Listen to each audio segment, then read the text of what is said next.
Hello everyone, welcome to our new YouTube channel కథ కంచికి మనం ఇంటికి. మరి ఈ కథ కంచికి మనం ఇంటికి ఛానల్లో మనం మన ఇంట్లోనే ఉండి రోజుకు వెరైటీ కథలతో కలుద్దాం. మరి ఎలాంటి కథలు అనుకుంటున్నారా? ఇందులో పురాణ కథలు, నీతి కథలు, జానపద కథలు, ప్రేరణాత్మక కథలు, ఇంకా మరెన్నో బాలల కథలు. ఓకేనా? మరి మీకు కథలంటే ఇష్టమైతే మన ఛానల్ని వెంటనే సబ్స్క్రైబ్ చేయండి. ఈ వీడియో చివరి వరకు చూసి మీకు నచ్చినట్టయితే లైక్ చేయండి, షేర్ చేయండి. మరి ఈరోజు వీడియోలో మనం తెలుసుకోబోయే కథ ఏంటో తెలుసా? హనుమంతుడు అంటే ఇష్టం లేని వాళ్ళు ఎవరైనా ఉన్నారా? అందరికీ ఇష్టమైన గాడ్ కదా. మరి అలాంటి హనుమంతుడు తన ఒళ్ళంతా సింధూరాన్ని ఎందుకు ధరిస్తాడు అనేది తెలుసా మీకు? చాలామందికి తెలియదు కదా. మరి ఆ కథ ఏంటో ఈరోజు చూద్దాం. ఒకరోజు అయోధ్యలో అందరూ ఆనందోత్సాహాలతో ఉన్నారు. అయితే సీతమ్మ వారు తన గదిలో తన నుదుటిపై అద్దం ముందు కూర్చొని సింధూరం పెట్టుకుంటూ ఉందంట. దాన్ని చూసిన హనుమంతుడు ఆశ్చర్యంగా ఇలా అడిగాడంట, అమ్మా, మీరు ఈ సింధూరాన్ని ఎందుకు నుదుటిన ధరిస్తున్నారు అని.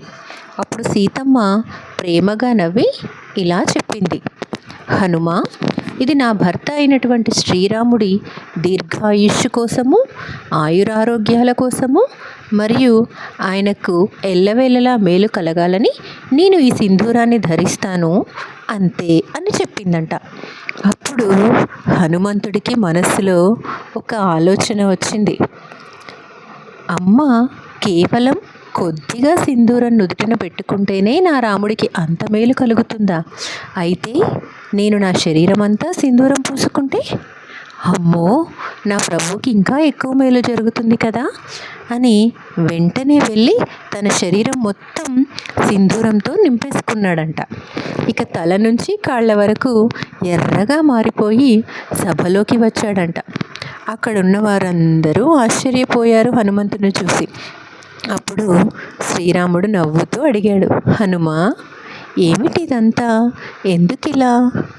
అప్పుడు హనుమంతుడు వినయంగా చేతులు జోడించి భక్తితో ఇలా అన్నాడు, ప్రభు, మీ ఆరోగ్యం ఆయుష్ కోసం సీతమ్మ కొద్దిగా నుదుటిన సింధూరం ధరిస్తే నేను మరి మీ దాసుణ్ణి కాబట్టి నా శరీరం అంతా సింధూరం పూసుకున్నాను. దీనివల్ల మీకెక్కడా తిరుగు ఉండదు ఇంకా. అప్పుడు ఆ మాటలు విన్న శ్రీరాముడు ఎంతో ఆనందించాడు. నీ భక్తి అమోఘం హనుమా. నిన్ను సింధూరంతో ఆరాధించే వారికి నా అనుగ్రహం ఎల్లవేళలా ఉంటుంది అని ఆశీర్వదించాడు. అందుకే ఈ రోజుకి భక్తులు హనుమాన్ స్వామికి సింధూరం సమర్పిస్తారు. సో ఇది పిల్లలు, హనుమంతుడు సింధూరాన్ని ఒళ్ళంతా ధరించడం వెనుక ఉన్న కథ. మరి నిజమైన భక్తి ఏంటి అంటే స్వార్థం లేకుండా దేవుడి మేలును కోరడమే. సో ఇది పిల్లలు, హనుమంతుడు ఒళ్ళంతా సింధూరాన్ని ధరించడానికి వెనుక ఉన్న కథ. చాలా బాగుంది కదా. మరి ఈ కథలో నీతి ఏంటి నాన్న? సో నిజమైన భక్తి అంటే స్వార్థం లేకుండా దేవుడి మేలును కోరడం. అప్పుడు మనం ఏం కావాలన్నా అడగకుండానే ఆ దేవుడు మనకి అన్నీ సమకూరుస్తాడు. నచ్చింది కదా. సో మరి లైక్ చేయండి ఈ స్టోరీని, అలానే మీ ఫ్రెండ్స్కి కూడా షేర్ చేయండి. మరో మంచి కథతో మన కథ కంచికి మనం ఇంటికి యూట్యూబ్ ఛానల్లో మళ్ళీ కలుద్దాం. అంతవరకు సెలవు, బాయ్ బాయ్.